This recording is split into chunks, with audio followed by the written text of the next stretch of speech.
South ఇండియాలోనే biggest sorry store మన Varahi silks మన విజయవాడ ఎంజీ రోడ్ లో డిసెంబర్ 4వ తారీఖున ఘన ప్రారంభం. డార్లింగ్ ఫ్యాన్స్ ఎప్పుడెప్పుడా అని ఎదురు చూస్తున్న రోజు రానే వచ్చేసింది. Pan India rebel star Prabhas ఇప్పుడు పూర్తిగా ఒక జైలులో బందీ అయిపోయాడు. ఇన్నాళ్ళు రకరకాల షూటింగ్లతో బిజీగా ఉన్న ప్రభాస్ ఇప్పుడు సడన్ గా ఒకే చోట లాక్ అయిపోవటం ఇండస్ట్రీలో హాట్ టాపిక్ గా మారింది. అసలు విషయం ఏమిటంటే rebel star Prabhas daring director Sandeep Reddy Vanga కాంబినేషన్లో వస్తున్న most awaited pan India movie Spirit shooting మొదలైంది. సందీప్ రెడ్డి వంగ ఎంతో ప్రెస్టేజియస్గా తెరకెక్కిస్తున్న స్పిరిట్ సెట్స్లోకి ప్రభాస్ ఈ రోజే అడుగుపెట్టారు. మొన్నటి వరకు రాజాసాబ్, ఫౌజీ సినిమాల కోసం డేట్స్ అడ్జస్ట్ చేస్తూ షూటింగ్స్లో బిజీగా గడిపారు. కానీ ఇప్పుడు సీన్ మారింది. కేవలం సీరియస్ పోలీస్గానే కాకుండా ఖైదీగా కూడా ప్రభాస్ కనిపించబోతున్నాడని రీసెంట్గా వచ్చిన డార్క్ ఆడియో టీజర్తో క్లారిటీ వచ్చింది. ఇప్పుడు అదే ఇంటెన్సిటీతో షూటింగ్ మొదలైంది. నిజానికి ఈ సినిమాకు కూడా ప్రభాస్ మిగతా సినిమాల్లాగానే డేట్స్ అడ్జస్ట్ చేద్దామని అనుకున్నాడట. కానీ సందీప్ వంగ ఏ మాత్రం కూడా దానికి ఒప్పుకోలేదు. లుక్ విషయంలో, క్యారెక్టర్ మూడ్ విషయంలో చాలా పర్టికులర్గా ఉండే వంగ తనకు బల్క్ డేట్స్ కావాల్సిందేనని పట్టుబట్టాడంట. కల్ట్ మాస్టర్ పీస్ రావాలంటే ఆ మాత్రం డెడికేషన్ అవసరమని, ఆ లుక్ మెయింటైన్ చేయటం ముఖ్యమని ప్రభాస్ కూడా ఫిక్స్ అయ్యాడు.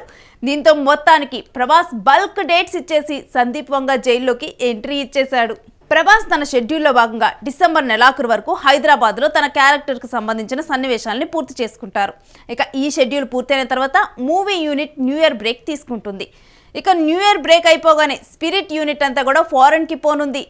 సినిమా రెండో షెడ్యూల్ జనవరిలో మెక్సికోలో మొదలవుతుంది. ఇక మెక్సికోలో షూట్ చేసే సీన్లు సినిమాకే హైలైట్గా నిలుస్తాయని కూడా తెలుస్తుంది. ఈ షెడ్యూల్లో కొన్ని కీలకమైన యాక్షన్ సన్నివేశాలతో పాటు ఎమోషనల్ సీన్స్ను కూడా షూట్ చేసే ప్లాన్లో ఉన్నారు. అయితే సాధారణంగా ఫస్ట్ డే షూట్ అంటే హీరో ఇంట్రడక్షన్ షాట్స్ లేదా సింపుల్ సీన్స్ తీస్తూ ఉంటారు. కానీ వంగ రూటే సపరేట్ కదా. ఏకంగా ఫస్ట్ డేనే ప్రభాస్ని ఒక వైల్డ్ యాక్షన్ మోడ్లో ప్రజెంట్ చేస్తున్నాడంట సందీప్. సెట్లో ప్రభాస్ గుంపులుగా ఉన్న బౌన్సర్లతో తలపడి ఒక హై వోల్టేజ్ యాక్షన్ సీన్ను షూట్ చేస్తున్నారట.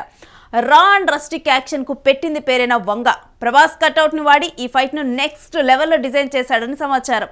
ఇక్కడ అందరినీ ఆశ్చర్యానికి గురి చేస్తున్న విషయం ఏంటంటే ప్రభాస్ కాస్ట్యూమ్స్. టైటిల్ అనౌన్స్ చేసినప్పటి నుంచి ప్రభాస్ సిన్సియర్ పోలీస్ ఆఫీసర్ అని కాకి డ్రెస్లో కనిపిస్తారని అంతా ఫిక్స్ అయ్యారు. కానీ ట్విస్ట్ ఏంటంటే లొకేషన్లో ప్రభాస్ ఖైదీ గెటప్లో కనిపిస్తున్నారట. కాకి చొక్కా బదులు ఖైదీ డ్రెస్లో ప్రభాస్ బౌన్సర్లతో ఫైట్, ఆ సీన్ వెనక ఉన్న కథ ఏంటనేది కూడా ఇప్పుడు ఇంట్రెస్టింగ్గా మారింది. ఏదేమైనా ప్రభాస్ కటౌట్కి వంగ మార్కు వైలెన్స్ తోడైతే బాక్సాఫీస్ బద్దలవ్వాల్సిందే. ఇన్నాళ్ళు వెయిట్ చేసిన దానికి ఫలితం దక్కేలా ఒక కల్ట్ క్లాసిక్ను అందించడానికి ఈ ఇద్దరు కసిగా పనిచేస్తున్నారు. సందీప్ రెడ్డి వంగ తనదైన మార్కుతో ఈ సినిమాను ఎలా డిజైన్ చేస్తారని క్యూరియాసిటీ అందరిలో నెలకొనుంది. ఇక నుంచి స్పిరిట్ అప్డేట్స్తో సోషల్ మీడియా షేక్ అవ్వటం ఖాయం.